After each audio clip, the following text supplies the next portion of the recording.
All right, guys, welcome to the Everyday Warrior podcast with Andrew Bailey. And you're a professor at Yale-NUS College. Yale-NUS. NUS. That's right. Is that a combined college between Yale and, what is the NUS? The National University of Singapore. That's Singapore. right. That's amazing. 12 years in Singapore. That's right. That's right. You can tell from my accent that I'm American, but I've been living abroad for a long time. Yeah. Just love Singapore. I do. It's a unique place. It's quite special to me. Cost of living, though, I've got to assume they subsidize your cost of. I've heard it's as expensive as New York, if not more. More so for some things, yes. They pay me enough to live there, though. I've been blessed and really happy there. That is great. Have you traveled Asia? Yes, it's a great hub from which to see the rest of Southeast Asia. There are flights everywhere, cheap, short flights. I love that little part of the world. So much beauty, great food, wonderful people that I've met. I have not traveled Asia. People think because I was in the military for 20 years. No. I mean, I've been on the Asian continent, but... Did you travel somewhere else, not Asia? Combat zones. Combat zones. That's a little different. I feel fortunate for that. It was comes at a cost, but it was also awesome in terms of the bonds you form with humans. But who is Andrew Bailey?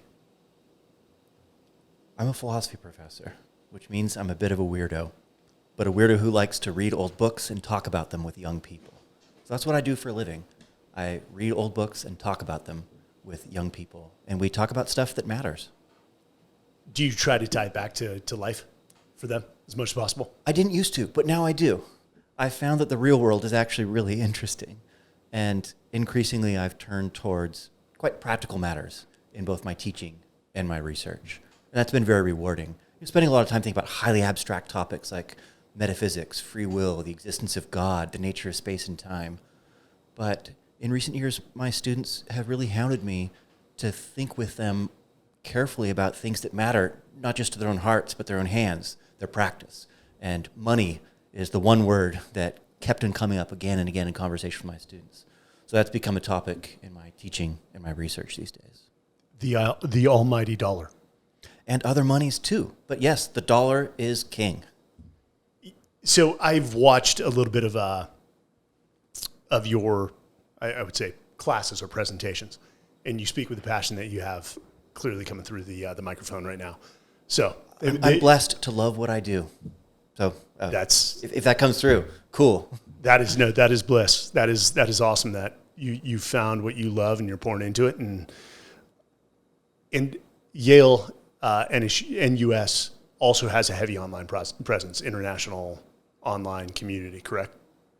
All of our teaching is in person, but you're right, we do have an international profile. Our students come from all around the world. At our full steady state, we were 1,000 students from maybe 120 countries. 120. That's amazing. How did you get into Bitcoin? In grad school, there was a guy who would yell at us every weekend after a few drinks to buy Bitcoin. This is 2012, 2013. I didn't listen to him, but my best friend did. And then the next year, 2014, he told me, Andrew, you just have to buy some. So I did. And I sat on it for a long time. Of course, thought about it and would read forums and think about it. But it was just a speculative bet or kind of little toy to play with on the internet for some time. Until maybe 2017, when I started thinking with my students about money and more practical stuff. And, well, there's this Bitcoin. This is new money-like stuff. I'll just throw a few weeks of that into my class on money. And, of course, this is catnip for students. The young people are more interested in this than old guys like me, or yet older guys who run the world, the boomers. So it's the students who pulled me more and more into thinking about Bitcoin carefully, first in the classroom and eventually as a topic of serious research. So in the inception of Bitcoin, and I'm going to ask you to just give a quick history. You didn't know about it when I think it came out in June of 2010? It was January 3rd of 2009. Of 2009. That's when it first started, yes. And the spec was released a few months earlier on October 31st of 2008. So it's about 15 years old. Look up the price of Bitcoin in 2014. Just type in the Google search Bitcoin price 2014. So for the audience, you just got back from the cryptocurrency conference in Nashville where It's Trump spoke. The biggest Bitcoin conference in the world. It was wild, man. It was wild. How many people? 22,000 registered and thousands more at side events who are just kind of hanging around, present. They go to the parties, but they didn't pay for tickets. So at least 30,000 people in total were there for the event or for related events. Media-wise, Trump speaking was the largest sort of followed story. Did you get to see him speak? Yeah, I was in the room. I mean, 100 feet away, but yes, I was there. And that was not something that I expected. I didn't have that on my to-do list for the year. But there I was, and I was glad to be there for it. Did you think maybe, hey, I can get a shot off on him right now? Did it cross the mind? I'm joking. I mean, I was going to answer that seriously. Security was high. Was it? Good. And there was one guy who tried to sneak in, which to me just seemed like the most boneheaded thing you could do a week and a half, 2 weeks after an attempted assassination, to try to sneak past the Secret Service. But did he get mauled? Within seconds, not only were they calling his name, so he came in through one of the side gates, facial recognition software figured out who it was, and they're calling his name, telling him to go to the exits, and the Secret Service, they don't mess around with this. So he was given a full search, and I think he was trying to get in and keep a lighter with him was the story. But boneheaded. You especially in the wake this. of Butler, Pennsylvania. Yeah, of course. Come on. So Bitcoin inception. Take us through the quick history of Bitcoin, and I want to talk about its inception to, let's say, right now, and we're going to have a part two. We're going to talk about the future of Bitcoin, where you see it going. Again, disclaimer: this is not financial advice. You're not a financial advisor. I give spiritual advice, but never financial advice. This is for learning, not for investing. Though I will say, I'm fascinated with crypto. It's within my portfolio, heavy within my portfolio, and it has been interesting to see the story arc of Bitcoin and other cryptos across the spectrum. But I'll pass the floor off to you with the history. Let's go back to the early 1990s. This is long before Bitcoin. There's a group of programmers called the Cypherpunks, which is a play in words for cyberpunk. So cyberpunk are these novels and movies with this sort of dystopian future with fancy technology and where governments and corporations use the technology to control everyone. The Cypherpunks saw the early internet, email and the very earliest iterations of the web, and they saw that computers could be a tool to either control people or to liberate them. When you have network computers, even more so, a way to either liberate people or control them. It really depends on how things unfold. And so they were very anxious to develop tools to make sure that computers liberated rather than were used for surveillance and control. And here's why they were called cypherpunks rather than cyberpunks. They thought that cryptography, which was this new branch of mathematics, could help to allow people to encrypt messages so that other people couldn't spy on them easily, and also to sign messages so that you could prove whether something came from a certain person or not. So there are other applications for cryptography, but those are the two most fundamental ones. Now, the holy grail for the cypherpunks was always digital cash. The idea here was a money that was digital. Yes, it runs on computers, it runs on the internet, but it's cash. So it's not like a bank deposit where some third-party custodian holds it for you, but instead it's cash. It's something that you can keep yourself. So, for example, I have this myself. Here's a $100 note. I can hold this myself, and Mike, I can give it to you without any third party interfering. I'm going to take it back. That's how easily you can lose it here. That's right. So there's a great self-responsibility with holding cash. Of course, you can lose it because third party custodians and intermediaries aren't involved. So could we design something that's like that, a so-called bearer asset that's digital rather than physical? Now, you could see how this would be a tool for freedom, that we could transfer value over the internet without other people spying on it and without other people being able to control it by being intermediaries in between us. So that was always the dream. Now, cypherpunks have been trying for literally decades to make digital cash. Actually, before they were known as the cypherpunks, there were still people in the 80s trying to do this. But it's really hard because digital things can be copied and pasted for free. So when you get a meme in your email or on your social media, you can just click repost or copy and paste to the group chat, your spicy memes, and off they go. So how could we make it so that there's something that's kind of like physical stuff and that it's not easy to reproduce? but that it's digital, it lives on the internet, and that it's like cash. So that's the cypherpunk dream. And Bitcoin is basically the first, the culmination of the cypherpunk dream. A couple of different technical developments kind of came together in 2008, 2009 to allow this pseudonymous developer who went by the name of Satoshi Nakamoto to invent and then release to the world Bitcoin. Who is unknown. That's right.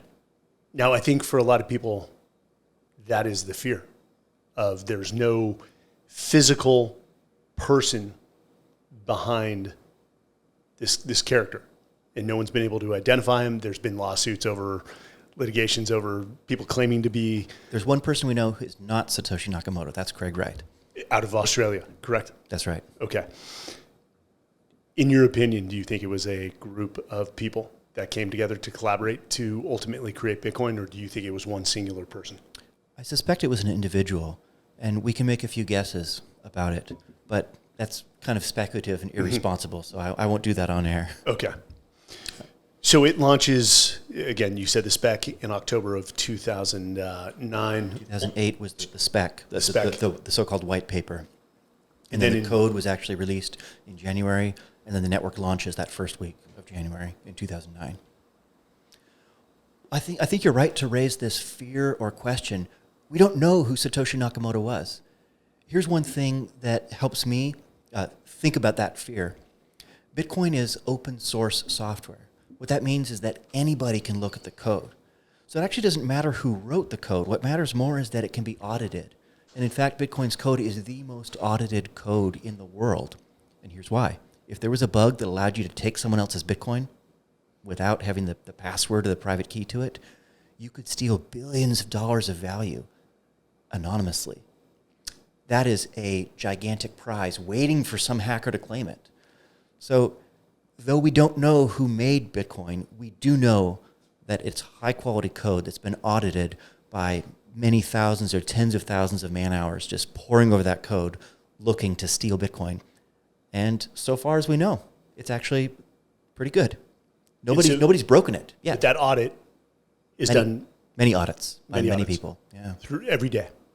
Everybody's poring over the code because there's a bug bounty waiting, billions of dollars waiting to be stolen. If you're smart enough, if you think like you're this cool hacker dude, you're going to try at least to look it over for code, for bugs in the code. So between 2010 and really 2017, we saw Bitcoin hit right around 19,000, if I recall. I believe it was December 22, 2017. It hits 19,950 or something like that. But it went from a rise. I think initially you could purchase Bitcoin at like 30 cents, I believe. Even less. And it started its rise. Started to rise to $16 to $500 and this back and forth. But well, Mike, we have to remember there's crashes in between too. Yes. So Bitcoin has this market structure where it has these, I don't know if we would call them bubbles. I would prefer to call them waves. They're waves, and then 85, 90% crashes in its purchasing power or its market price denominated in dollars. And it's had this pattern. So this is why it is notorious as an investment class or as a bit of speculation, because you can get burned on this cyclical asset that comes in waves with predictable crashes. When you say burned, though, is that you can be burned if you have a short-term outlook? That's exactly right. People who've held Bitcoin for a very long time have done very well. People who are thinking about it as a short-term trade, they tend to buy the top, and then it crashes, and they panic, and they sell the bottom. Now, that's not a good thing to do with Bitcoin, but in my view, that's not a good thing to do with any asset. I'm not an investment dude. I'm not an advisor, but my own view is that you hold something that you actually want to have, not something that you want to get rid of. And Bitcoin is something that I, for one, have wanted to have. I've wanted to have internet-native value that is independent of the dollar and that I can hold myself, that I don't need a bank to hold it for me. And that's why I've wanted to actually have Bitcoin and not dump it for dollars. When did coin trading, or these organizations like Coinbase, of course we know FTX and BlockFi and Crypto.com, when did they start to recognize the value of crypto and get into the game as, I'm sorry, what's the official term of these companies? It's the Exchanges. Exchanges, thank you, the brain. When did the first exchanges start to pop up? I think Mt. Gox was the first most well-known and highly liquid exchange, and that was around 2010, maybe 2011. And Coinbase was incorporated in the United States in 2012, only available in some states at the time, but expanded to all 50 states, the United States, sometime around 2013, maybe late 2013. Coinbase becomes available throughout the U.S. And of course, since then, many more exchanges. And these are just platforms that allow you to trade with other people, crypto assets, and trade Bitcoins for dollars or dollars for Bitcoins. And many have come. And That's many right. have gone. Many have gone. Before we get to that, again, the title of your book, which could not be more relevant, is Resistance Money, which crypto as a whole, not only Bitcoin, but Bitcoin is it's the gold standard. Bitcoin is king. Bitcoin is king. And I know some people say, hey, well, Ethereum may give it a run for the money, but I think a better analogy is crypto's gold, Ethereum is silver. And that's the most common I've heard. Very different applications, but there's been financial institution resistance. There's been governmental resistance. Give the audience why it causes fear for governments and especially financial institutions who are coming around and now trying to get into the game. They see the future. Digital money is not new.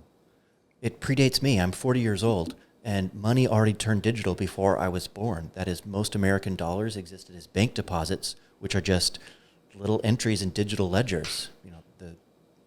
The predecessor, what we now call a spreadsheet, that goes back to the 70s. So digital money is not new, but digital money that doesn't have an intermediary, that doesn't require a bank to hold, that's special. And it's special not just because you can hold it yourself and because you're at great risk of losing it, just like you are with your cash, but also because it's beyond the easy control of institutions. So here are 3 different roles or ways that institutions can control money, and Bitcoin does away with all of them. First, there's makers. These are institutions that produce money. So this is commercial banks, which create new money when they lend money, or central banks like the American Fed. They print money, or the Treasury and the Fed and the Mint together create money in various ways, including literally printing paper money. So there's makers.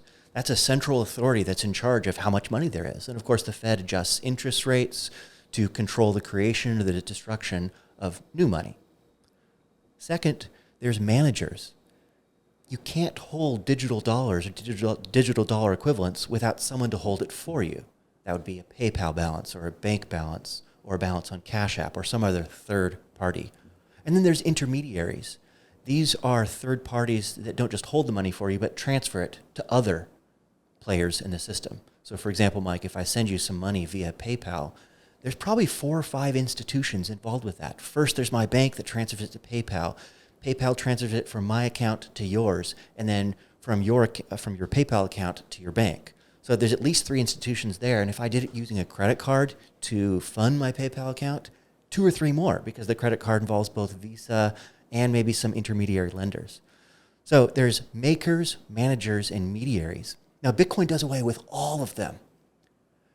Makers, because there's no central party that makes Bitcoin. Anybody can make Bitcoin by just entering the race to mine new Bitcoin blocks. That's a complicated process, but basically anybody can create new Bitcoin by spending electricity to do the mining.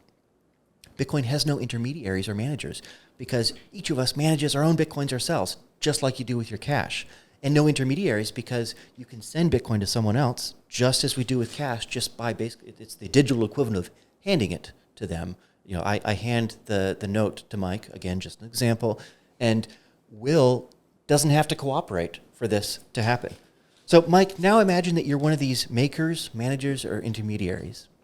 Would you be happy about a system that did away with everything you live for and everything you do? No. People in power don't want to give up power, obviously. And sometimes they exercise that power for good. The U.S. Fed has made some very good decisions over the years and some very bad decisions. It's a mixed bag, but it's better than any other central bank, probably ever, on the whole. And yet it's really effed up sometimes. Similarly, PayPal makes life easier for many of us. And yet PayPal also censors payments. There are lots of things that are legal within all 50 U.S. states that you cannot buy with PayPal. You can think of some of the more salacious, obvious examples, like pornography or tobacco or guns, but there are less salacious examples too, like timeshares or Zyn and so on. Now, these things are legal products, and they might even be moral, and yet PayPal decides that they don't want to be involved, and so they block their customers from being involved. So imagine you had that kind of power. Of course you wouldn't want to give it up, or of course you would have some questions before you were willing to give it up.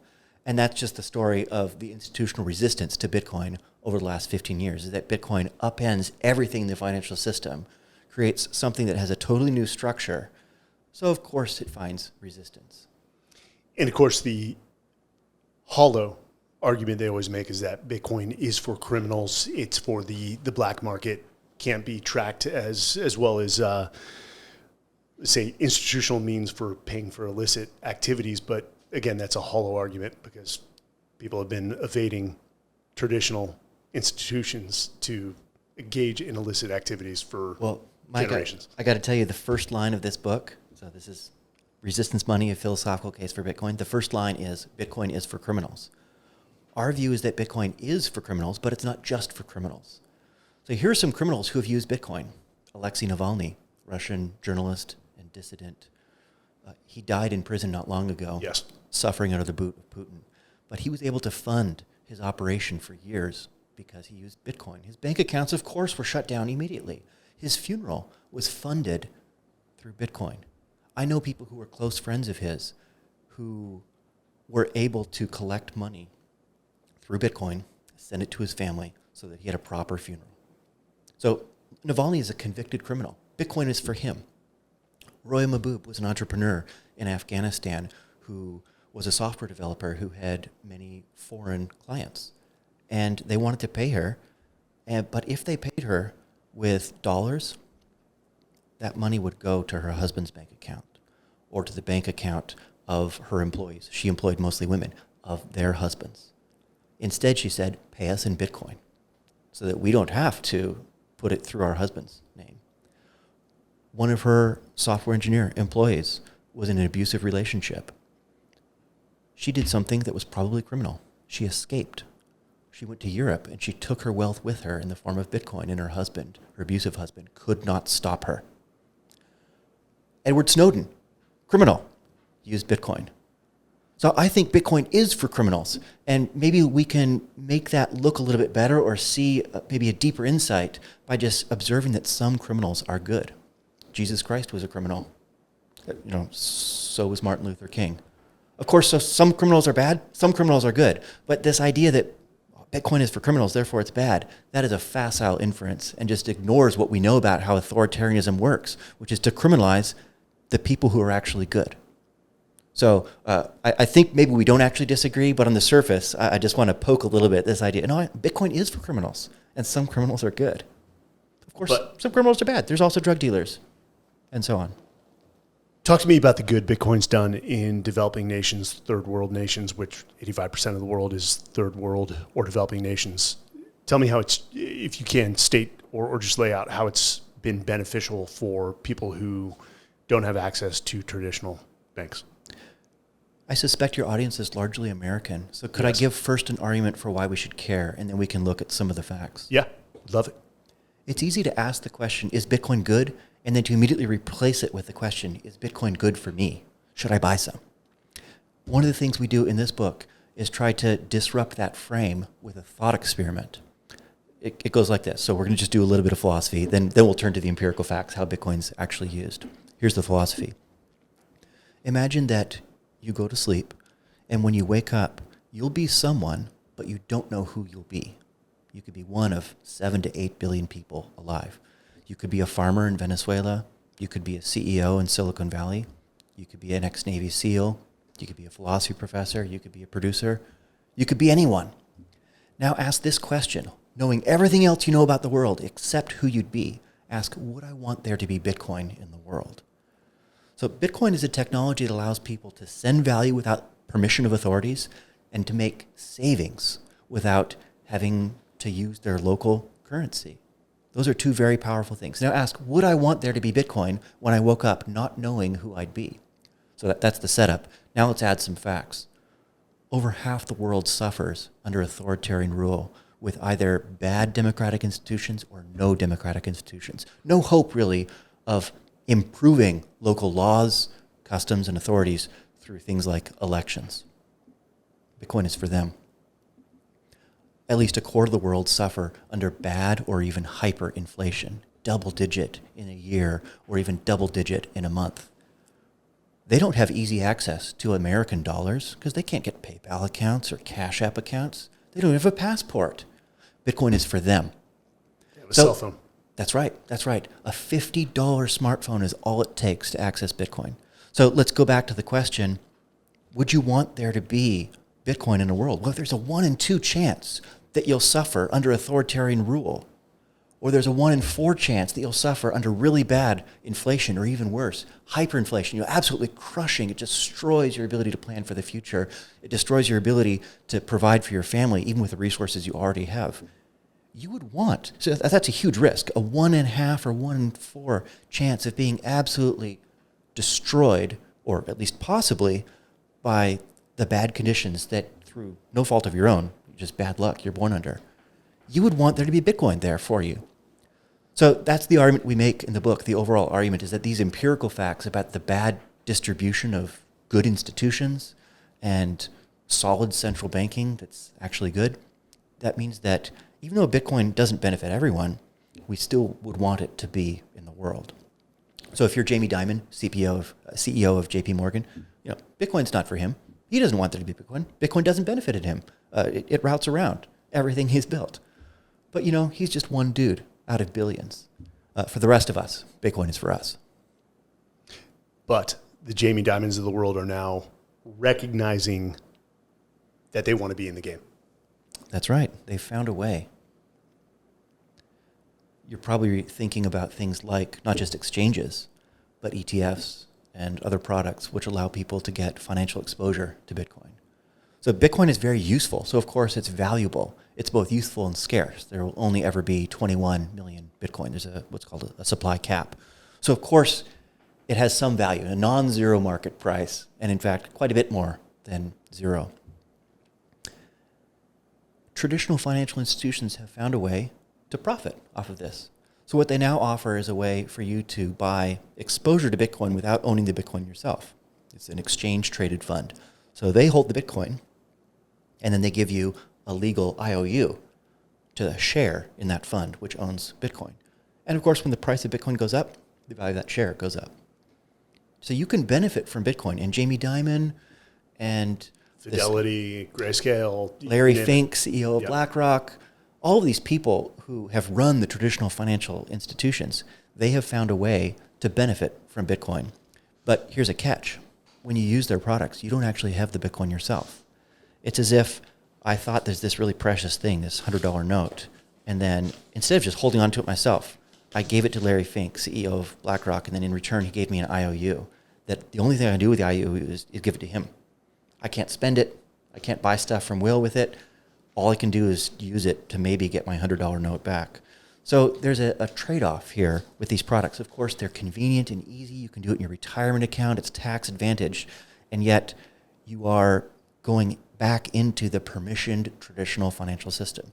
Now, if all you wanted was to profit from Bitcoin, that's fine. My own view, though, is that Bitcoin adds something much more precious to the world than just a chance for some people to profit. It's a chance to develop a freedom technology that actually improves the lives for anyone who needs it. I hear what you're saying. However, for somebody who does not have a vast knowledge of crypto, it is let's say it's an alternative to exchanges. And as you said, there are tax benefits if it's tied to your Roth or your 401k, right. Things along those lines. FDIC insured, I'm assuming? No, those tend to be, that's for cash accounts. Yeah, but there's insurance of other kinds. Because, and the reason I bring that up is we saw and again, it shook the confidence of a lot of people. Not that it was Bitcoin's fault, but the exchanges. I mean, Like FTX blowing up. Which disrupted everything. And they're not the only, Mt. Gox, which failed. But FTX was a real black eye for the crypto world. It was. And even I was caught in the mix of that with both Gemini and BlockFi, though it looks like it's going to settle out 1 for 1. For your sake, I hope it does.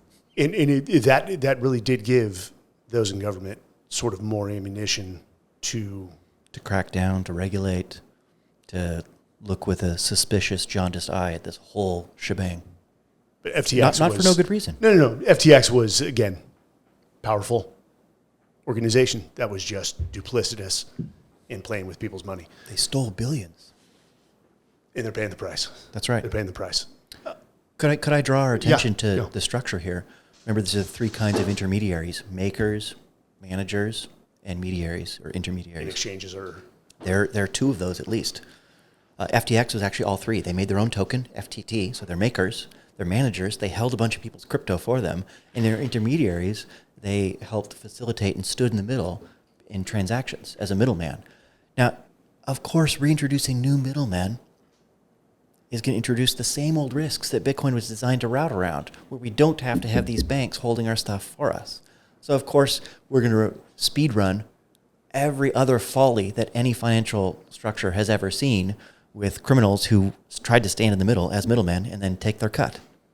And we're simply learning the lesson the hard way that, maybe it was a good idea to hold our crypto ourselves and not have FTX hold it for us. Therein lies the advantage of an FTF or ETF through a Fidelity or those are at least slightly more trustworthy third parties than Sam Bankman-Fried's bucket shop in Hong Kong. And this goes to the term we Bahamas. often hear, not your keys, not your crypto. That's right. And so people assume that if I go through Coinbase, I buy one Bitcoin, that's my Bitcoin. When the reality is, it's dependent on Coinbase's Bitcoin, and they promise to totally not lose it. And they've been trustworthy for Coinbase over has been 10 grace. years. Yes. And yet, trust is a dangerous thing. But with an exchange, if you're not, again, you don't control the keys, you're subject to, let's say, cyber theft. I mean, people are, I can't recall. Will, if you can look it up, the amount of cyber attacks on Coinbase on a daily basis is massive, though they're relatively well protected, and they've proven that over the last 10 years. Coinbase to date has had no publicly disclosed or acknowledged loss of any kind to cyber attacks. And yet, you're quite right that they're subject to daily probes or attacks. Absolutely. Their team is top-notch, and they spend a lot on that. And there was... So far, they're okay. I had an oh shit moment when Coinbase had just a software issue. This had to be about 8 months ago, if you remember this, where you look at your balance, sign off, and your stomach started to churn when you saw this. It was like BlockFi all over, and my balance said 0. But Coinbase was quick to put out a notice, hey, this is just a glitch. We're fixing it right now. Your balances remain, and they did within, I think, about 4 hours. It was fixed. Everyone had a no shit moment, though. Well, there are dangers with custodians, but there's dangers with self-custody, too. Imagine that you've kept a bunch of cash under your mattress. Well, if nobody knows it there, and nobody's going to enter your home and pull the mattress up, I guess it's okay. But if you tell someone, or if somebody does enter your home, well, I guess you're taking a risk. So there are trade-offs in both directions. Whether you actually need self-custody, it depends from person to person, and whether they're actually ready to take that kind of self-responsibility to take custody of something themselves. Not everybody's ready for that.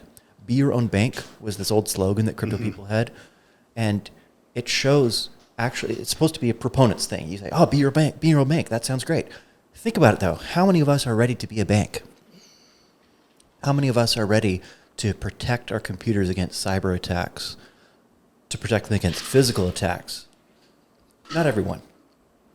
So there's great responsibility involved with taking control of your own keys and thus of your own coins. Now, there have been some horror stories, and I know you probably know this.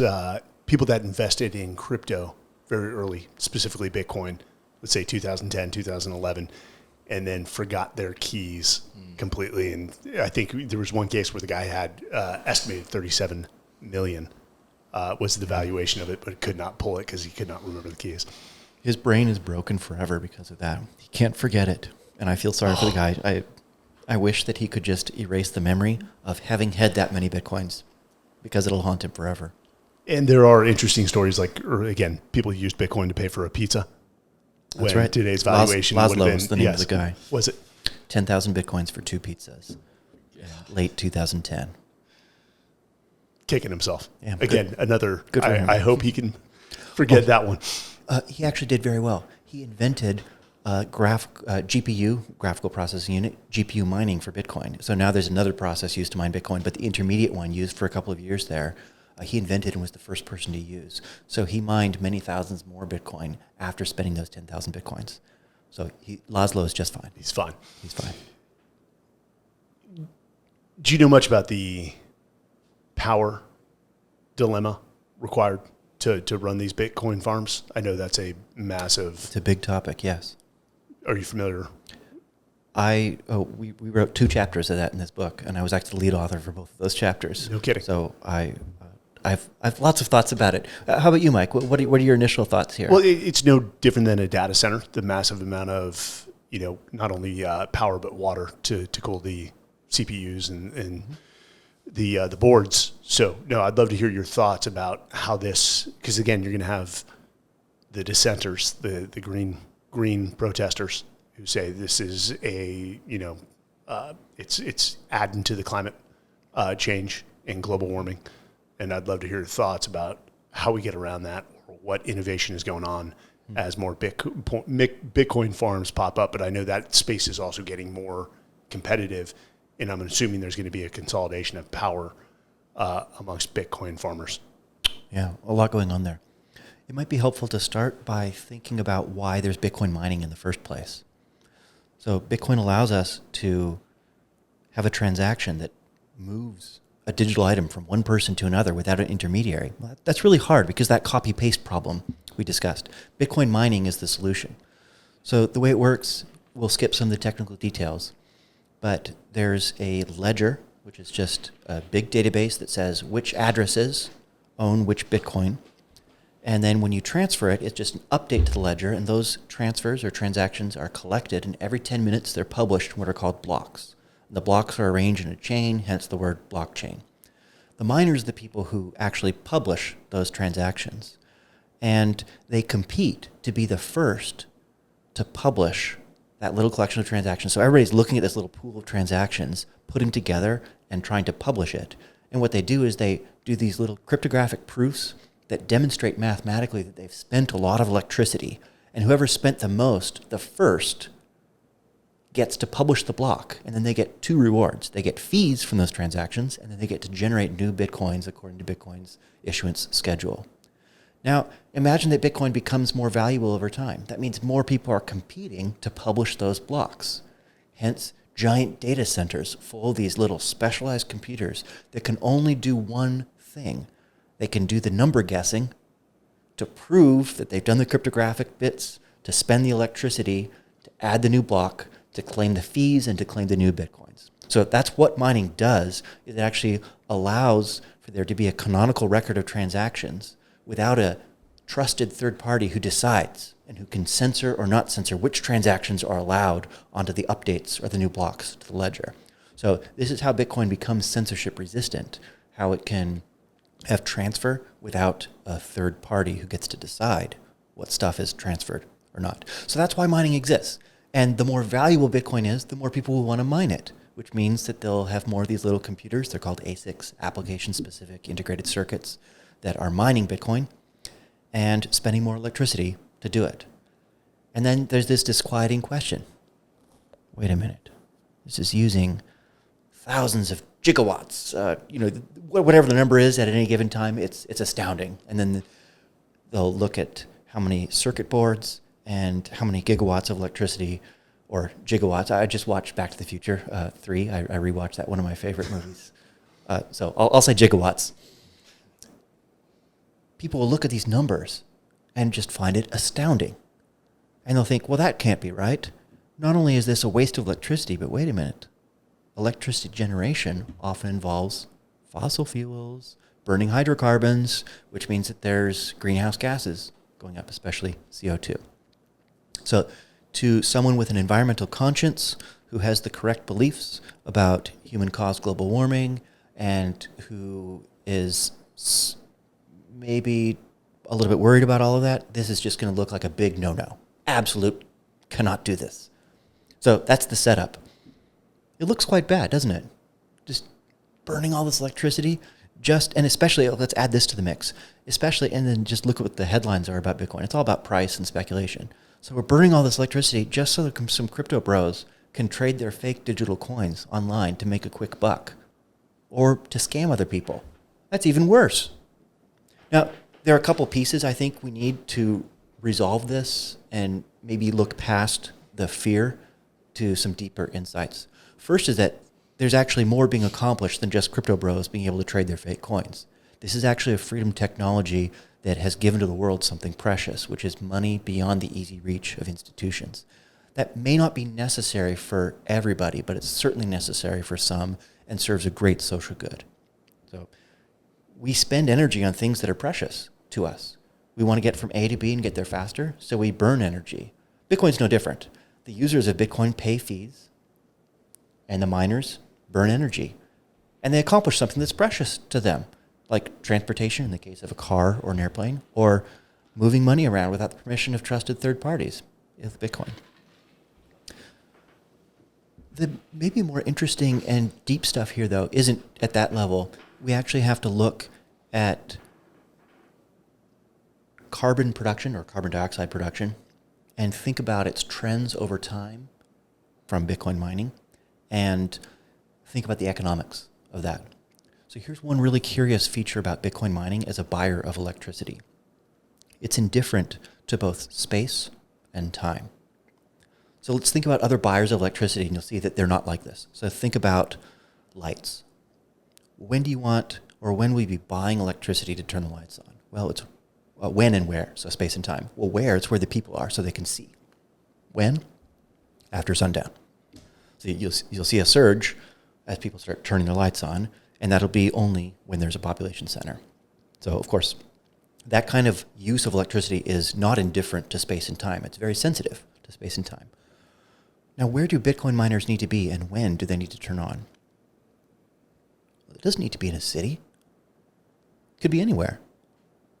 And when? Well, I mean, it depends on the time zone, but could be any when. So anywhere and any when. So here's what's happened as a matter of fact to Bitcoin mining. It's highly competitive. People want these precious Bitcoins. As the price goes up over time, more people compete to mine. So what this has done is it's forced miners to the margins of grids in both space and time. Space, Bitcoin miners are moving farther and farther from human population centers. And time, they're moving to when people aren't using electricity because they're not awake, or because they don't have applications running, or because they don't have steam needs for steam or industrial heating or aluminum smelting or whatever the big user of electricity might be. So here's an interesting empirical fact. The greenest electricity we have, the lowest carbon, where and when do you think that's found? It's found in the margins of grids on both space and time. So think about a new hydro dam or a big farm of solar in West Texas. And there's not going to be a hydro dam in West Texas. Let's focus on the solar case. That is far from where people need electricity. But there's a lot of it, as much as you want, really. We need two things there. We need sand and sun, right? So sun shining down and sand to make chips. There's plenty, okay. Any place there's a bunch of sand and sun, you can get as much electricity you want. And it's actually the cheapest electricity on the margin. That's the cheapest electricity there is. So Bitcoin miners are pushed to the spatial edges of grids. They're also pushed to the temporal edges of grids. When might we be using that electricity? Well, it's when people are awake or when they have applications that need it. But Bitcoin miners around the world, they're all in various time zones, can turn on or off to modulate with when there are other buyers in the grid who pay more. Well, they'll simply outbid the Bitcoin miners.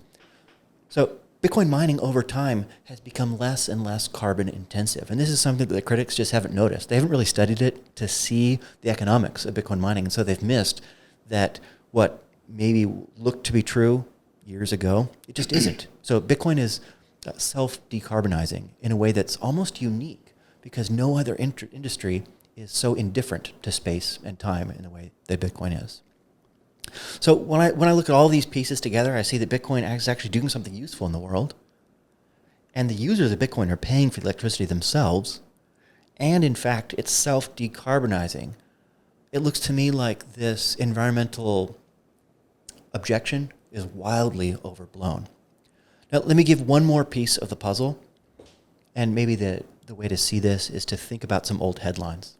In 2017, the World Economic Forum published a post saying that by 2020, Bitcoin miners will use more than all the rest of the world combined for electricity. Did that happen?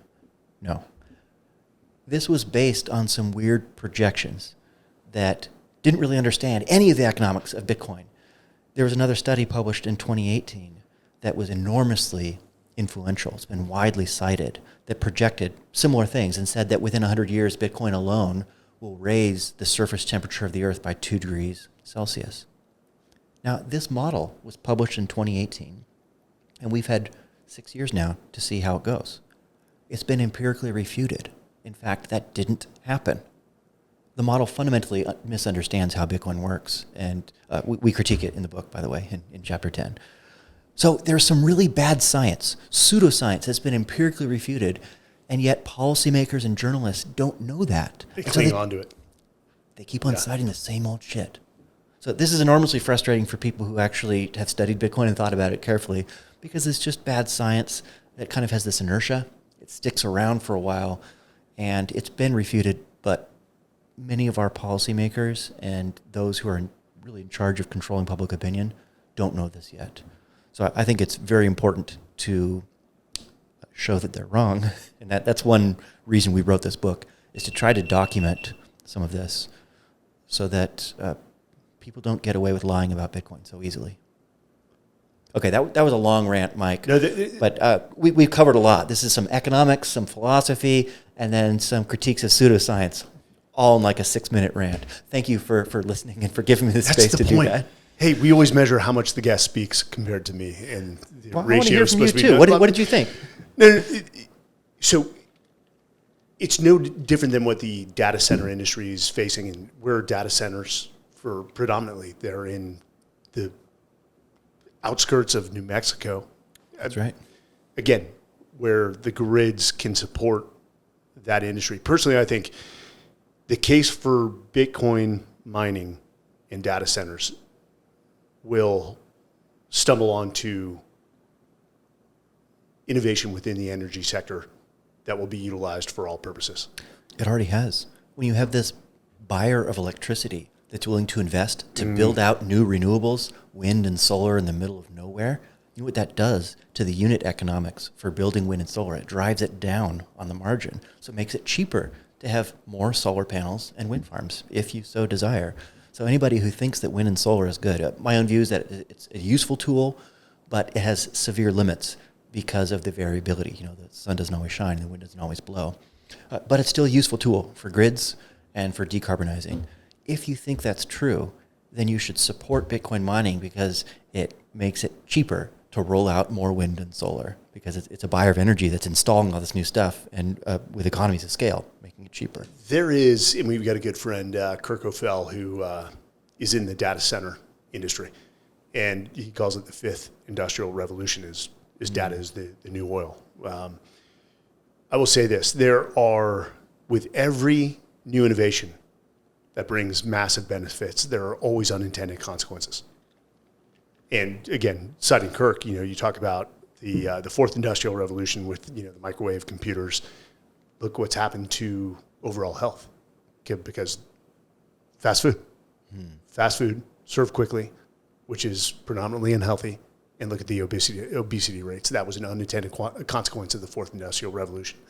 So you're going to have the naysayers who cling on to, as you're saying, bad science that's been proven empirically wrong.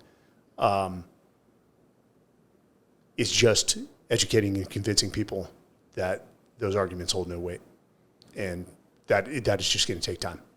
And here may be a good thing. What across the world, 8 billion people, as you said, what is the adoption rate of crypto right now? I know there's some data out there. I don't know if you know it, but even you may know for North America. what percentage of the population is actually invested in crypto? There are people who have at one time owned Bitcoin or crypto, and the highest number estimated there is about 50 million Americans. There are some less reputable studies that have given higher numbers for just Americans. That's probably the upper bound for responsible work, is have you at any time owned any crypto? Something like 50 million Americans. So that's significant, but the questions that have been asked for those kinds of studies aren't, do you have self-custody or do you own crypto now? It's, have you ever had any? And for most of those people, it's like, I had $10 of Bitcoin on Coinbase and I never logged back in again. Yeah. I don't even know if I still have it. In terms of the hardcore users who are ideologically committed and who take in self-custody, probably less than 1 million in the United States. That's insane. Still significant, but in my view, still quite small. So I've got to assume, and that's, if it's 1 million, that's less than 1%. That's right. Of like, say, a voting population yes. or adults or anything like that. Will, what is the population of the U.S.? Pull it up. I know it's roughly around 300 million. 330. 330. Yeah. So if you even look at 50 million, that's less than 25% of 330. 330. That's what, like 18% of Americans that are invested or have invested in crypto. I think as you see these ETFs come out, because now they're with the momentum of Bitcoin and how the Ethereum ETFs launched last week, correct? Right. Not as let's say as successful as the Bitcoin ETF was, but that was to be expected. It's Bitcoin. It's the gold standard. But if you look, there will be a point where 50% of the American population is invested to some degree within their personal portfolios in crypto, whether it's Bitcoin, Ethereum, or the mass amounts of other cryptos that are out there. Many Americans are invested, even if they don't know it, because they own passive index funds, which have companies within them who are involved in Bitcoin in some way. For example, Block or MicroStrategy or Tesla, companies that either hold Bitcoin on the balance sheet or who have operational exposure because they sell or otherwise use Bitcoin. So I think you're right that the ETFs will expand financial exposure, if not actual use of Bitcoin, at least exposure to Bitcoin's price. And that has an interesting externality. It means that there's more voters who are motivated to deploy this as a reason in voting to vote for or against someone, whether their proposed policies are destructive or not with respect to Bitcoin. And as you say that, we just saw, Kamala just stated that she's actually switched her perspective, which has been a very anti-crypto administration. They saw that this is going to be a smaller issue amongst the other issues, but that she switched her stance that they're going to be a little more pro-crypto if she gets into office. She wants a reset. What that means remains to be seen. The most recent data we have suggests that there are swing voters in swing states. That is, people whose vote isn't already locked in, red or blue. And thousands, maybe tens of thousands of these people care about crypto. These are people in Pennsylvania, Ohio, Michigan, Wisconsin. There doesn't have to actually be that many of them. It could be a few thousand in each state, even a few hundred, but their votes are enormously important come November. So even though the crypto vote is small, it's having an effect, I think, already in the election to come. The political arena. That's right. Which will be a bigger issue in 2028, 2032. It's not going away. So it's only growing. That's right. So I don't think we should exaggerate the size of the crypto vote or its importance, but the data we have suggests that it is there, and it's in the places where people actually care about, which is swing states. No kidding. So that's why Donald Trump was at Bitcoin Nashville 2024 just a few days ago, and that's why he's pandering to the Bitcoin voters. Whether he make good on those promises, I can't speak to that. That's on him. But it looks to me like politicians have a reason increasingly to pander to those voters. And that's how democracy works. People care about things, and then politicians pander to them to give them those things so that they get votes. People are so fickle. Well, democracy exploits this for the good. That's the idea. And I know you've studied democracy at length. I've tried. The good and the bad. You know what, Andrew, I want to take a pause here because we're going to get into your sort of perspective of what you think the future holds, which is speculative.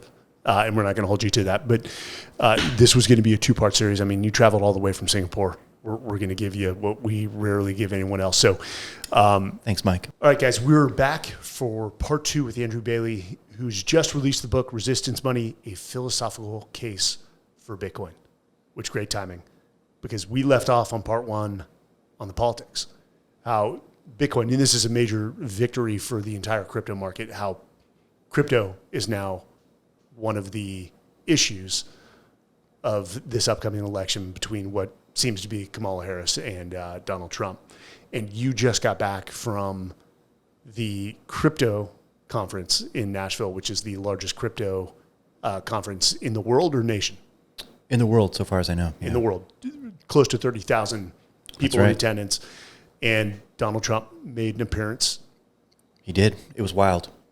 It's a mixture of technical people, developers, nerds, of industry people, finance types, of people who want to party and drink, of total freaks and nutcases, and then politicos, people who want to manipulate policy or somehow turn crypto, and Bitcoin in particular, into an issue that's relevant in American elections.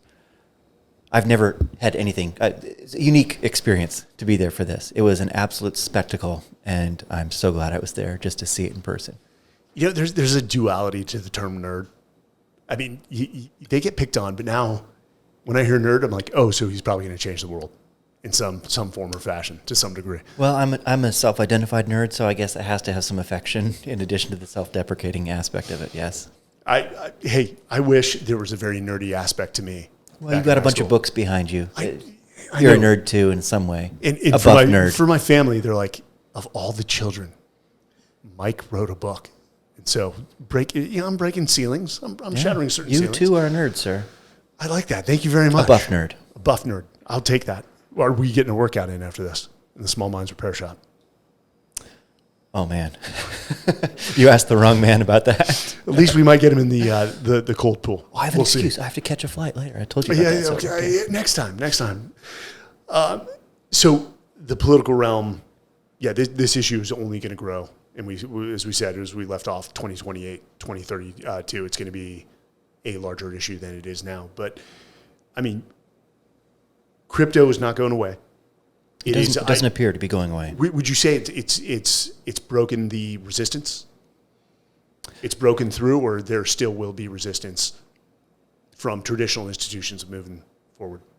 We have seen significant resistance already. My own guess is that we're not to the end of that by any means. It's the policy that now has to be developed, and that will... That's right. So there are a lot of people whose lives and livelihoods are disrupted by Bitcoin, and they have every reason to put up a fight. And as long as that's true, I think we can expect them to put up a fight. That means resisting Bitcoin mining in the United States, finding ways to crush its use of electricity, or somehow attempt to get miners to censor transactions, OFAC-listed transactions, that kind of thing, and to crimp down on privacy tools that allow people to transact with Bitcoin that make it harder to surveil. So the software developers who have been working on those tools, some of them are in jail right now.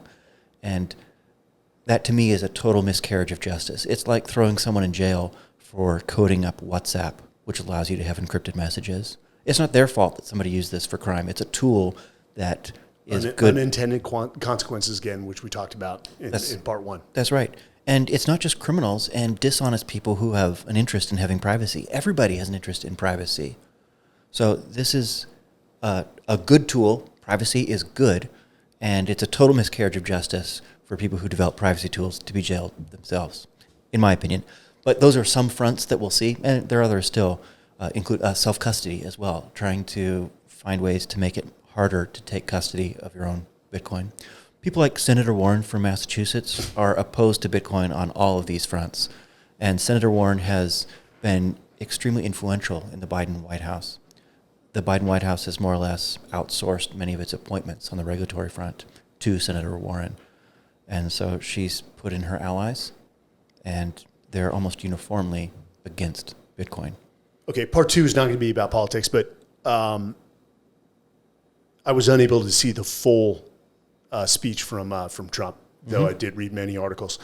One of the things he said is one of the first things he's going to do in his presidency is fire the Fed chairman. And you were there. He said that, correct? The SEC chair, Gary Gensler. Now, this is ordinarily a kind of wonky policy thing, like who is the chair of the SEC? That's never relevant in a presidential election. So when he said that, to his surprise, the audience roared, louder than any response he'd gotten so far, and indeed louder than any he would get in the rest of the night. So he said, wow, you all care about Gary Gensler. I'm going to say it again. On day 1, I'm firing Gary Gensler. He said it a second. So he's a great showman, but he was surprised. And I think many are surprised to see that there's actually people who care who is the chair of the SEC. But the Bitcoiners do. And he followed that up with he intends to make the United States the Bitcoin capital of the world. That's right. Did he expand on that and what he meant, or what his, and I know politicians say many things without any actual methodology or plan to institute it, but what do you think he meant by making America the Bitcoin capital of the world? Maybe there are 2 or 3 important policy things to note there. First, he's very positive on electricity. He said, we're going to make more electricity. Drill. In fact, you're going to be begging me to have less electricity, and I'm going to say no. So it's like the winning thing back in the day in the 2016 election. Second, he promised a Bitcoin reserve strategy where the United States would not sell the Bitcoin that it has on hand, the government Bitcoin that it's gotten through confiscating from criminal enterprise, but instead hold it. And third, this is closer to my own heart, and it's more ideological than like a matter of substantive policy, but he promised on day 1 to commute the sentence of Ross Ulbricht, who was the designer or alleged designer of the Silk Road. In 2013, he was arrested and jailed for running an online drugs website that used Bitcoin. Now, if you want to learn more about this, go to freeross.org. My own view is that even if you think he should be jailed for what he did, 4 life sentences is too much. His co-conspirators only got 6 to 10 years. It's been 11 years now for Ross. The FBI agents involved were undoubtedly, and in fact, as a matter of record, corrupt. There were false charges that were later dropped. The prosecutors didn't think that the evidence was strong enough to have this attempted murder charge. So it's a farce. And they sentenced him to 4 life sentences, more to send a message than as an actual matter of justice. And there's a great documentary on him. I'm blanking on the name. You can find everything you need to know at freeross.org. So this is something that I care about, and I was surprised and actually moved to hear Trump say that on day 1, I'm commuting Ross's sentence. For personal reasons, I have some personal connections to Ross too. When I looked him up in 2013, I found that we had friends in common on LinkedIn. We had both been homeschooled. We both had these nerdy backgrounds, interested in computers and in libertarian philosophy as high school and college age students. So I was interested in his case, and I actually went deep back in the day, and I felt that that was deeply unfair what happened to him. So the policy stuff matters to everybody else, but there's about 20% of the room that was wearing Free Ross shirts. I was one of them. We roared when Trump said that. And it wasn't as big as the Gary Gensler thing, but there are some ideologues in that room who actually care about this kind of stuff. I was one of them. So I don't know if he'll keep his promise. Trump has a mixed record on that. Sometimes he has kept his most important promises, sometimes not. But those were the promises he made to that crowd, the Bitcoin crowd in Nashville. You brought up privacy, and we said this between the break. You know, the left is saying that Trump is a existential threat to democracy, which is laughable, because the biggest existential threat to democracy is trust in your government, and now it's trust in media institutions. And the privacy is, you know, especially coming from a guy who spent 20 years in government. Government is my biggest fear. And the extension, the ability to spy on you. And I even ended up in a situation at the end of my career where NCIS investigated me and treated me with clean record, honorable discharge, like a absolute criminal threatening to raid my home. And to what some high-ranking admiral said, this is insane because Mike is doing the right thing with what he did. And they try to hit me with mishandling of classified information. And I won't get into the details, but if the story, you'd be like, that's insane. Government scares me. It is, that is the joy of Bitcoin. Is this, again, you're getting around, as you said, the three sort of institutions of the moneymakers, the managers, and the intermediaries. And that's why I love Bitcoin. But we've seen, too, that Bitcoin, you said it in part one, it's a roller coaster. It's gut wrenching sometimes. You'll be up 50,000 one day. You mean the price of Bitcoin. Yeah. 50,000 up one day, and then you look at your wife and you're like, we're down 150. And it's become increasingly correlated to what's going on with just world economics. And there was a lot of speculation that it wouldn't be correlated to, let's say inflation rates or stock markets, but it has been closely correlated with what's going on in the world economically. In its infancy, Bitcoin's price, or its purchasing power, just how many dollars you can get for a Bitcoin, traded mostly on internal events. Things like what was happening in the Bitcoin world. Mm-hmm. Did Mt. Gox, this exchange, blow up or not? Was there some new merchant accepting Bitcoin and so on? In the last 4 or 5 years, it's now increasingly a macro asset. So it responds to the biggest changes in macroeconomics across the globe. Interest rates, shocks here and there, institutional successes or failures, broad trends in demand or supply of this good or that good. Bitcoin is a global macro asset now, and that's made it more significant than ever. But it hasn't diminished the wild ride because these macro variables also change.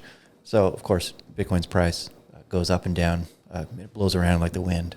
And even Elon can affect the price from here. Well, I mean, we even saw it after Trump's speech. You had Elon's tweets. A 3% increase in Bitcoin. It dumped during the speech, and then Senator Cynthia Lummis of Wyoming gave her little pep talk afterwards, then it came right back up. It's wild. It is. It's a wild ride. And you've got to have, it's my opinion, you got to have a long-term approach to crypto. For me, it's like 2030. I'm letting it ride until 2030. And that may be foolish, but we've also, if you're going to invest in this, and I'm not saying you should or shouldn't,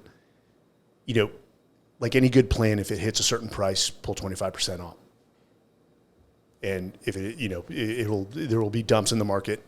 But once it comes back up, if it hits another one of your thresholds, you take another 25%. There's many theories you can take to make it work to your advantage. But as this gains more traction from the masses, I mean, we see a lot of predictions, and I think people just cling to the blogs that come out of like Bitcoin can reach 1 million by 2030. What is your opinion on that speculation? Is it best to ignore that and sort of stay in a shorter term focus, or do you believe Bitcoin has the potential to reach $500, $1 million?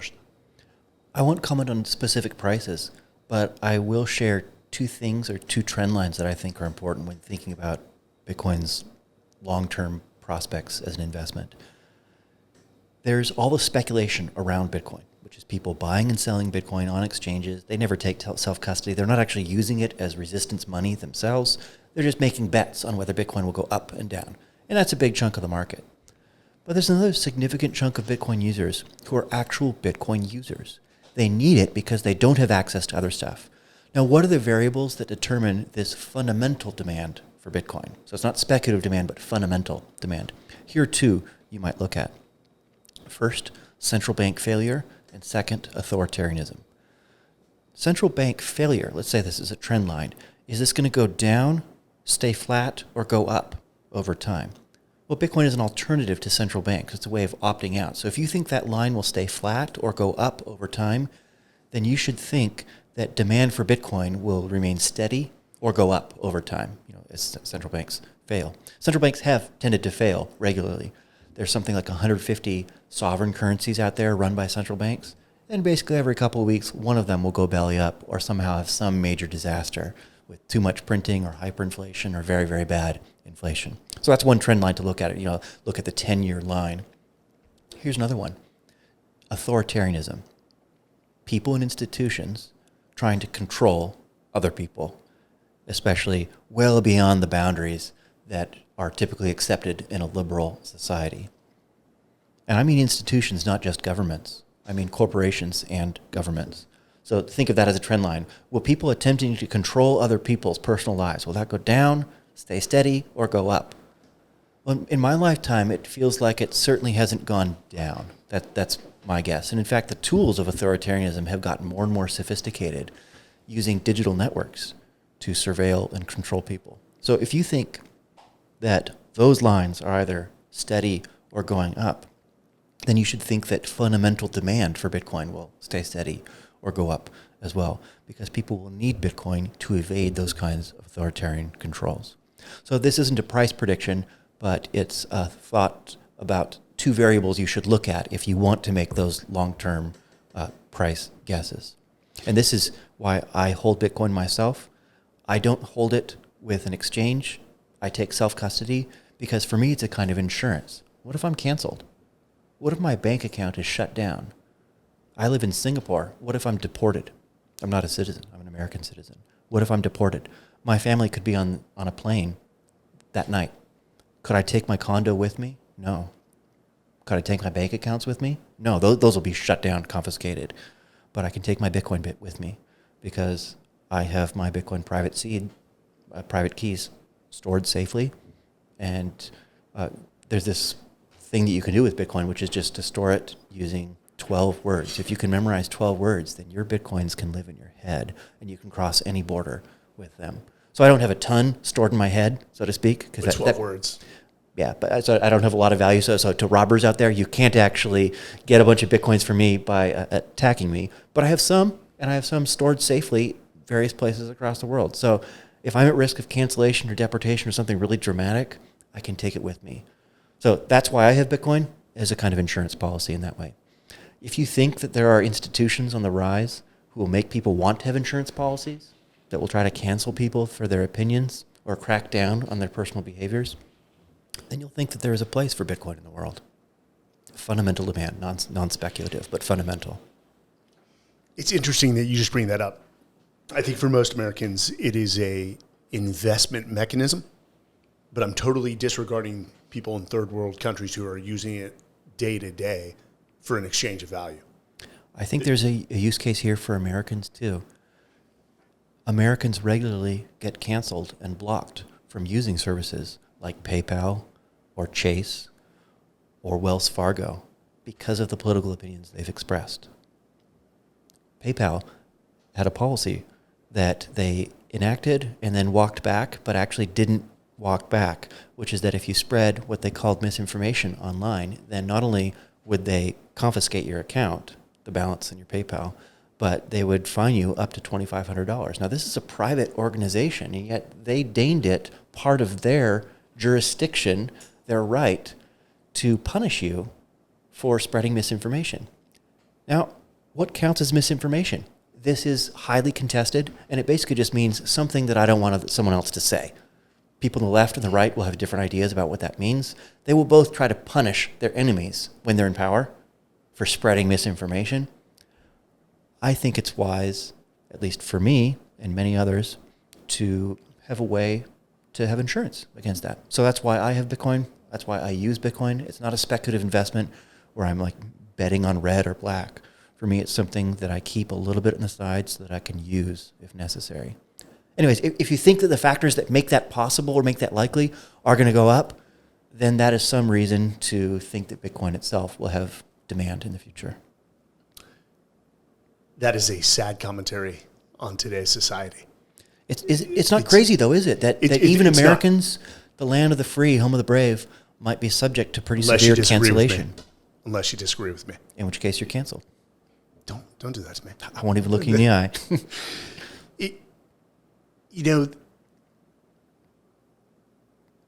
And we're even seeing the option to, buy things now, increase on consumer websites of, credit card, Apple Pay, Google Pay, crypto. And it's going to be interesting to watch the evolution of this to see if people are using crypto to a larger degree to purchase everyday items. As actual money. Yeah. I use it myself whenever I can. That's with other Bitcoiners. When we settle a bill at a bar, I don't get on Venmo. I just say, I'll send you some Bitcoin. In terms of... The graphic designer Yes. who did this cover for us, we had a contract denominated in Bitcoin, paid in Bitcoin. It was not denominated in Singapore dollars or US dollars. Denominated in Bitcoin, paid, settled on Bitcoin. And that is a little bit of a combination of Bitcoin and the, sort of The 1960s, power of the people. It's called the resistance fist. It's used for over Across the 100 years world. now Yeah. from a wide variety of resistance movements. How many do you believe there's going to be an increase of mechanisms for people to purchase Bitcoin? Because you have exchanges right now. You've got, of course, they're opening up the ETFs, and more cryptos will have ETFs approved. Again, there's talks about Solana submitting for ETFs. Do you believe there will be easier mechanisms for people to purchase Bitcoin and use it on day-to-day means? As long as people demand this, then eventually, yes, at least in a place like the United States. If people want to buy these products, and if enough of them do, then that means that there's profit to be made by selling them, this stuff, and that there's political profit, i.e. votes, that can be picked up by politicians who permit them to do so. So you just need demand in sufficient numbers. Then yes, these kinds of things have happened and will continue, those trend lines. One thing we did not touch on part one, I want you to just give an explanation so people better understand it, is Bitcoin and the halving events, which happen in, correct me if I'm wrong, every 4 years. What is the halving?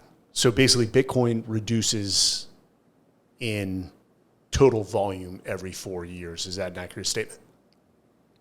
New Bitcoin have to come from somewhere. Mm-hmm. And there's a supply cap of 21 million eventually. So if Bitcoin are being created, whenever miners add new blocks to the blockchain, that can't go on forever. Otherwise, there's no supply cap. It goes on to infinity, at least if time goes on to infinity. So the halving is an event that happens every 4 years where the number of Bitcoin that created every 10 minutes goes down by half. So it used to be 50 Bitcoin get created every 10 minutes. Then it was 25, then 12.5, then 6.25, then 3.125. So we're at the 3.125 epoch right now. And that began April 19th or 20th or so of this year, depending which time zone you're in. So we are in that epoch. 4 years from now, approximately, it'll get cut in half again to 1.5 Bitcoin or so. So that means that the amount of new supply goes down over time. And Bitcoin now has less new supply coming to market than even something like gold, which increases in total supply by something like 2.5% every year. Bitcoin's supply expansion is a little bit less than that. And it'll go down and approach zero as we approach the year 2139 or 40 or so. Which will drive the value up for one Bitcoin. That's somewhat controversial because here's one factor to consider. The difference between 50 new Bitcoin and 25 is massive. From 25 to 12.5, I mean, it's still a half, but in terms of absolute numbers, less massive. So each halving matters less and less. It matters by half than the previous one. So my own suspicion is that though halvings maybe mattered a great deal, and there are events around which people speculated and were kind of a spectacle that drew a lot of attention. That's still true and was definitely true this year, but that will diminish over time, especially as people better understand how Bitcoin works, these halving events, and as their economic significance diminishes over time. So some people find these to be extremely bullish events, like, oh yeah, we're all going to buy because the rate of supply expansion just went down by half. Well, it went down by half, but the number that you're starting with was already small. So I'm less sanguine on the idea that halving events, especially in the future, will be bullish for Bitcoin, just because there's absolute significance goes down. Great perspective. We've even seen, Bitcoin was initially for, let's say, individual use, and we've seen more organizations actually start to buy Bitcoin. Right. I think the most public is Michael Saylor and who I'm assuming was at the conference from MicroStrategy, right, which their stock price has absolutely just skyrocketed. He's the chairman of MicroStrategy, a business intelligence firm, software, yes, business software. And what are they holding now? I think they're close to Something like 210,000, 220,000 Bitcoins. And we're seeing other companies do that as well, Tesla. But we've also had, how many cryptocurrencies are out there right now? Best guess. About 2 million. Just a year and a half ago, it was something more like 30,000 on the main crypto websites. But the marginal cost of producing a new cryptocurrency basically went to zero with a couple of websites. One of, I won't name them, they're mostly scams. But anyways, it became easy and possible for anybody to make their new scam token and to try to get other people to buy it. So now effectively, there are as many cryptocurrencies as anybody would ever want and more. Now, do you think there will always be the dominant players, Bitcoin, Ethereum, Litecoin, that maintain the market majority? Or do you think some of these others, these lesser cryptos have the ability to start gaining, and I'm using market share, to gain prominence along the lines of the major players? I'm a Bitcoin guy myself. Mm-hmm. Of course, I study everything else. One thing that sets Bitcoin apart and that has so far inspired people to be more confident in it than anything else is that unlike most other cryptocurrencies, it actually does away with makers, managers, and mediaries. Many other cryptocurrencies haven't done away with makers in this way. Instead of having a fair process where anybody can participate in it, mining, it's been a foundation or a firm that created new tokens out of thin air and then sold them to other people for real money.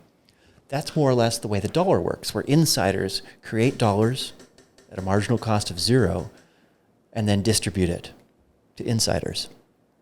That's just the old system with centralized parties making new tokens.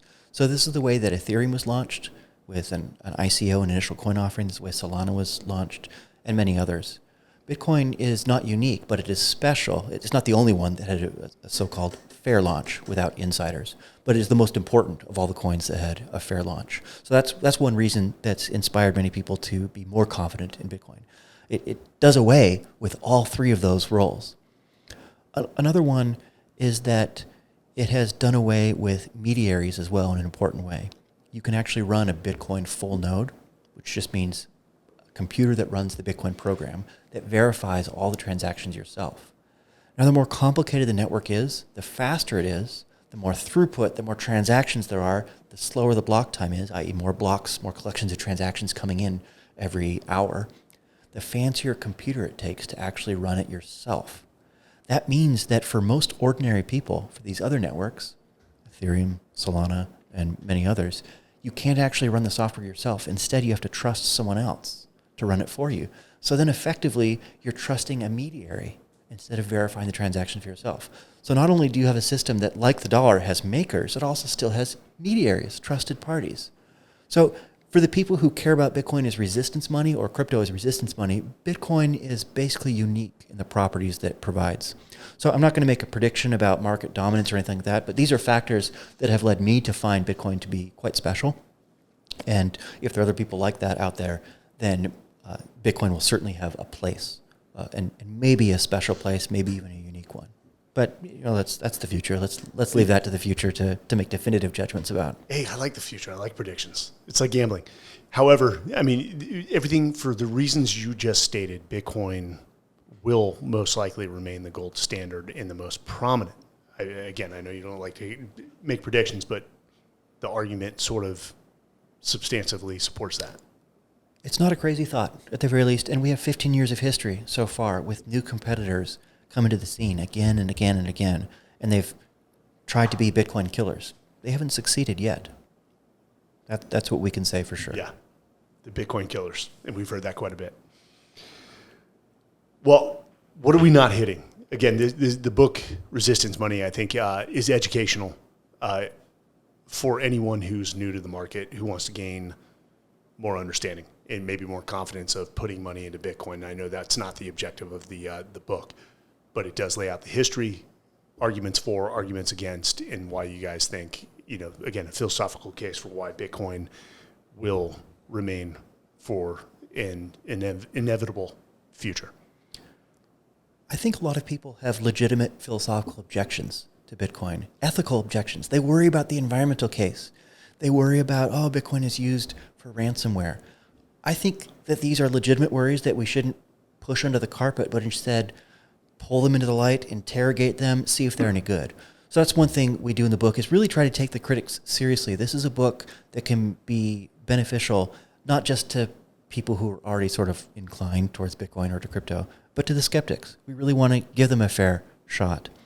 And we try to do it in a way that's thoughtful, that brings both ethical and empirical evidence to bear, to look at the way the world actually is, not just sort of guessing or philosophizing, but taking a look at empirical reality to see if Bitcoin makes the world better. So I think there are lots of legitimate ethical objections to owning or using Bitcoin, and we should take them seriously, and that's what we tried to do in the book. Were you able to sell the book at the conference? Did you set up a table? No, in fact, Bitcoin Magazine is the firm that runs the conference, and they have their own publishing arm that publishes books. And this is published with an academic press. It's peer-reviewed. It's sort of in a very different world. So we couldn't get a place at their table at terms that were favorable to us. Yeah. Yeah. I mean, they're friends. Our friends were running the conference. They're very good to us. They've been very kind. But in this particular thing, we couldn't get this book at that book table. Have academic institutions already placed orders? Yes. We've got libraries all across the world that have this featured in their shelves. And this is one of the reasons that we did with an academic press instead of Bitcoin Magazine or self-publishing, is we want this to be in the hands of people who maybe wouldn't read a self-published book or who wouldn't read a book published by Bitcoin Magazine, but libraries will stock books from legitimate peer-reviewed academic presses. So we did the hard work of actually placing it with that. And it was hard work. This took us years with the reviewers giving us revision after revision. But we're proud of the results, and it's showing up in libraries everywhere now. Congratulations to you. Thanks, and the Mike. other co-authors. How many co-authors? Three of us. Three. And let me pump my boys. Brad Rettler, Associate Professor of Philosophy at the University of Wyoming, and Craig Warmke, Associate Professor at Northern Illinois University. These are my boys. We've been working together on this for years, and it's a great joy to have a substantive intellectual project that I just get to do with my group chat guys. Did you guys enjoy writing the book? Oh yeah. We bicker a lot. We fight over the details. Yeah. But we have a unified front in public always, and we're very proud of what we managed to produce. So you guys did this remote? I mean, Mostly, yes. We had a few weeks together in Wyoming in 2022 to really hammer out some of the details, and the rest remote over a couple of years. Was that solely focused on writing the book for a few weeks or between work? It was the book. We did that for a couple of weeks together. No kidding. Yeah. Locked yourselves in a house and... In Brad's office. And, we're yelling about stuff and writing on the whiteboard, and one guy's typing, somebody else is in the Google Doc deleting what the other guy types and fixing it up. We had a grand time. Our families together, barbecuing in Brad's backyard, and just arguing about Bitcoin for a couple of weeks. That's great. That's what I have not written a book by myself, and that's why I write with partners. It's great, isn't it? It's a team event. Yes. It's a team event, and the differing perspectives may change mine. And where somebody had a better argument, and we said, "Hey, let's go with that in the book." That's I see your viewpoint, and it's stronger than mine. Well, let me say this before we ask our final questions here, because I do want to get into philosophy very briefly. For those listeners, Bitcoin and crypto have been a part of my portfolio. Again, we are not giving financial advice, but you are seeing institutional acceptance of it, especially with these ETFs, which is a great way to get in to avoid the complexities of an exchange or as you said, self-custody with keys. But there are also exchanges like Coinbase that are absolutely reliable and have shown over 10 years. So the obstacles to get involved and invest in crypto are actually severely minimized than it was 10 years ago. And if you are looking or thinking about investing in Bitcoin or Ethereum, Coinbase or institutions like Fidelity are very easy to get involved. So again, that's a very personal choice. We're not giving financial advice, but something that you may want to look into. And even for my kids, I have an account that I buy a little crypto every month, and they can't claim it for close to 20 years. So hopefully it's a nest egg for them. 20 years Could I give now. some advice? They're not investment advice. This is life advice. Go for it. a lot of people want to sell you Bitcoin or they want to sell you crypto, and it can feel scammy. It's like a Tupperware party or a pyramid scheme. And I think that that's a legitimate feeling to have. It really does feel like that. So I wouldn't want to say, buy Bitcoin, buy crypto, but I would make this piece of advice, or I would offer it wholeheartedly. Study. Invest, not in Bitcoin, but invest in yourself.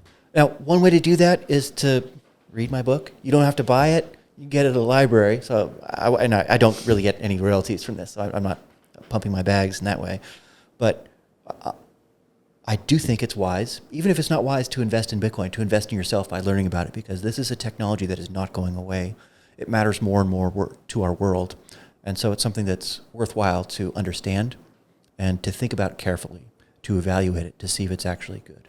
And that's really what we wanted to help our readers do, to come to an intelligent and informed opinion about Bitcoin, even if they don't end up buying any. Wise words.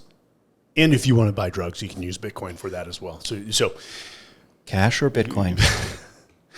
Philosophy. First off, favorite philosophers. Here are my two go-to picks. Of course, they're... And I'm going to make a prediction here. Okay, write it down. I won't look.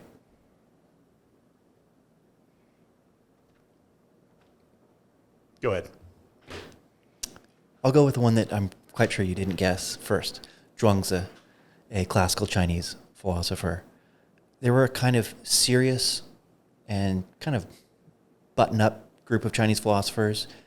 These would be the Confucians and the Mohists and the legalists. So they all were quite serious. But Zhuangzi was one of the early Taoists, and he was very playful. So the book named after him, the Zhuangzi, it's full of jokes and dialogues. It's a very playful approach to philosophy and often makes fun of the Confucians. So I just love teaching this book. And one of my favorite passages, if I may, to share, like this is the thing that I love teaching. It's a little parable about a butcher. And he's singing a song, the mulberry song, and he's slicing. And he slices not at the bone, but between the bones. And he finds this way to do it joyfully and without even looking. He's so expert. And then the commentator says, this is the way to live. So the thought there is that good living is effortless living. It's when you've practiced something so well that you're in the zone when you're doing it. And that this isn't just for chopping up beef. It's actually for any task. You can get in the zone, and that this is what happiness is. It's finding the pocket, living in the zone. So I found that to be both a fun but also wise piece of life advice. And there's more in the passage. This is in chapter 3 of the Zhuangzi, if anybody wants to read it. Great little metaphor there. Second is Plato, one of the greats, father of Western philosophy. Plato wrote dialogues rather than essays. And these characters fight with each other, they bicker, and they tell jokes, and they wander around and talk to other people. And I see there something that's maybe something that I identify with, me and my bros wandering around arguing and figuring stuff out together. And the phrase that Plato used to describe that is following the logos, that's just following the logic. We follow the argument where it goes. And that's really the heart of philosophy. It's not looking to status, it's not looking for money, it's looking for a reason to figure out what should I believe? What is the best reasons to do something? So that for me is the heart of philosophy. It's looking to something more than just money or status, but to what's actually true. And Plato's just great fun. I love teaching the Platonic dialogues, and I think I identify with that. Yeah, of course, like everybody else, I have my faults. I look to status, to money, but at our best, we look for the truth. And Plato's great at helping you see how to do that. If there are 3 philosophical truths that you live by, that you've learned from the many philosophers that you've studied over the years, what are those 3 that you think apply best to life? And I know that's a hard question. Well, I think it gave 2 already. You did. There's the joy of effortless living. There's follow the logos, or follow reason. And maybe a third, this is just a personal principle I follow. Read everyone, join no one. I try to learn from everyone. I read politics left and right. I read philosophy across traditions, Chinese, Indian, Greek, Roman, and more. And I disagree with almost everybody. And I think there's something cool about that to be able to learn still from everyone. So read everyone, join no one. There's wisdom, there's truth to be found across space and time, and even across racial, class, and political divides in the United States. And of course, we're in a moment where it's very hard to cross any of those divides, where you just have your tribe. But I find great joy and even truth in being willing to just look everywhere for what's useful and true and pull from that, and to basically join no one. I want to dive into this. Yeah. Because, so basically learn from everyone, follow no one. We say kill your heroes. Yeah. Don't have heroes. Because if you look at great people in history, from Teddy Roosevelt to JFK to Martin Luther King, they were all imperfect these are flawed people. men. Flawed. Don't look too closely. So it doesn't mean that you can't take away from some of the magnificent history, just changing things that they did in their lives. I'm a huge Teddy Roosevelt fan. I like, if there is one person I want to be like it's Teddy Roosevelt. He hears me be like Teddy did, because the guy was a beast, but highly flawed. An absolute tank. But opening yourself to different perspectives, and this is why, what's the quote? People who haven't traveled the world, their book, the book of their life is only one page long. That is one of the things that I value, and I will tell my kids, travel the world. But I'm not saying like go to France or go to some resort. The world. The world. Go to the bad places. Go, like, even Nepal. After my military career, going to Nepal was eye-opening. Just to you get the Buddhists, you've got the Hindus, and just the different perspectives in watching how they live, and the amount of gratitude they have for the little things they have in their life was just it was revelational for me. That the things I was worried about when I'm home are really insignificant. I've got a roof over our head for my family. I've got a loving wife. I've got beautiful kids. The rest will fall into place. Everyone has something to teach you if you're willing to listen. I mean, you look at Sun Tzu. Kamala Harris has something to teach you, Mike. So does Donald Trump. They do. I mean, Sun Tzu said you learn more from your enemies than you learn from your friends. And it is the truth. Even Al-Qaeda, ISIS, you learn something from them. Effortless living, because I think that is a little misleading if people don't understand the full context. You said a butcher who had basically mastered an art, which doesn't start being effortless. No. Musicians might understand this, or other people who have that kind of craft.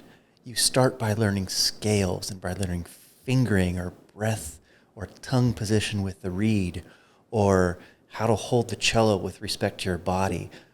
All of these things are somewhat mechanical, but then they become muscle memory and you don't think about them anymore. And then you enter the zone of effortlessness. So the foundation of effortless joy is actually great effort. So you have to ascend to that.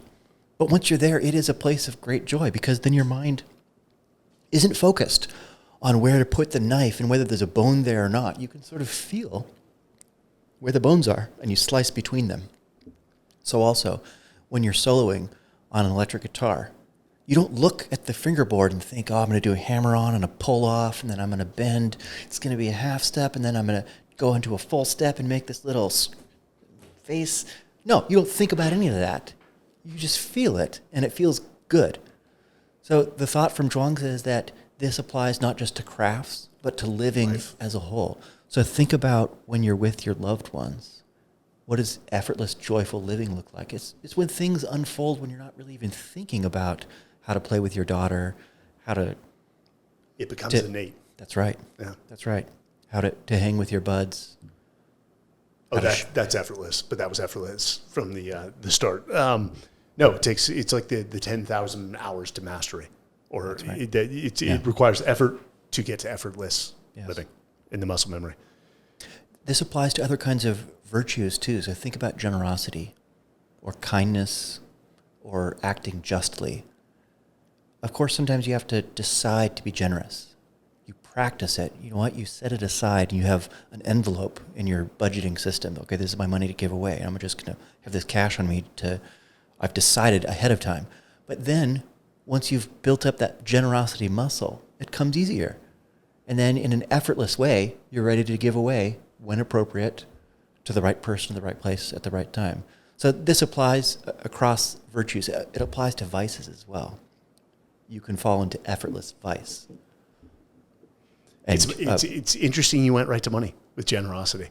Well, I think a lot about money, Mike. I can tell. I wrote a book about it after all. Hey, I will push against you there where the highest form of generosity is time. That's what I believe. Time is more scarce than anything else we have. So when you spend time with someone, it is the greatest gift, especially careful attention. Not just time, but attention. I'm sorry, what do you say? It's a precious and scarce thing. No one has more than 24 hours in a day. I love the quote, and I hate to say it's from the Avengers. You not an ounce of money ever bought a second at a time. It is the truth. And I think you start to have a different perspective on that as you age. How old are you? I turned 40 this year. Dude, you're 39? I already turned 40. So, yeah, I'm 40. 40, congratulations. I feel it. Here's the best advice I ever got. And somebody once told me when I turned 30, they're like, hey, you're never going to feel the same. And I said, to hell with you. I'm going to keep running 10 miles a day. I'm going to be fine. Yeah, it changed, but 40 hurt. 40 hurt, and then 41, I got a hip replacement. Damn. I think about things like the finitude of time and also the limitations of my own body. They're more apparent to me. Alcohol takes a greater toll than it ever did before. Poison. And that's right. I mean, it's a poison that I enjoy, but I have to be careful. And I didn't have to be careful when I was 19 or 22. Now, Stephen Kotler, who we had on when he wrote Gnar Country, like gnarly, taught himself to park ski, which is, the skate parks where you slide on the rails with skis. And he did something that people said was impossible. He learned to park ski and do a certain amount of tricks within like 6 months. So he did make and state a logical case for the superpowers of aging, like wisdom, efficiency, and change my perspective on, you know what, you've actually got some tools that you traditionally don't equate because, yes, your body feels like shit, and I'm with you on that one. But you do have other superpowers that come into play. That's right. Now, as I've gotten older, especially past 40, I've come to value, this is going to sound weird, it might even sound like preachy, but I've come to value suffering. Not the suffering that's happening now or that will to come, but I've come to value the suffering that I used to have, like in the past, because I've found that that's the only way to become more wise, is to suffer. So each of those things that hurt me deeply, broken hearts and lost money and lost friends, those are precious to me now, and I'm actually grateful for them because that's the only way I've ever grown. That's the only way I've ever become my better version of myself, is actually from the suffering of my youth. So you are preaching to the choir, and that's not preaching at all. We have a phrase in special operations, get comfortable with being uncomfortable. And if you look at SEAL training, and we wrote about this in my book, Talent War, which I'm not here to promote over your book, Resistance Money. The whole genesis behind that is when you push somebody outside their mental and physical comfort zones, that's where true character emerges. But it's also where the greatest learning and growth take place. But that requires, and all these philosophers were probably the most highly reflective people on the planet. Oh, there's some real dodos too. And I'm sure there are all over the place. Yeah, mixed personalities. That's right. But if you have the ability to reflect and look back on even the worst of circumstances, you can pull some of the greatest lessons learned. And reflection is one of the most common attributes I've found in warriors. Interesting. That might run contra a stereotype. You might think of a meathead, but you're basically saying that's the opposit is true. What you're talking about is a warfighter. And there's not that they're mutually exclusive, but the Venn diagram of when you talk about a warfighter, now you're also talking stereotypes from Hollywood, which don't paint us in an accurate picture.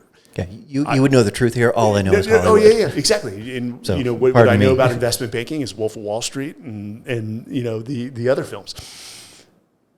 warfighter is about the technical and tactical expertise, that mastery, that effortless living, knowing your art, the art of war, and the application of it. And so you've got to know that well in your early years. That's what you truly have to focus on, that technical and tactical expertise. But the warrior comes down to the inner self, character, integrity, the attributes you hold, the ability to lead, the ability to do the right thing when no one's looking, and to live a life that protects your honor, which is a very gray area given some of the scenarios you end up in.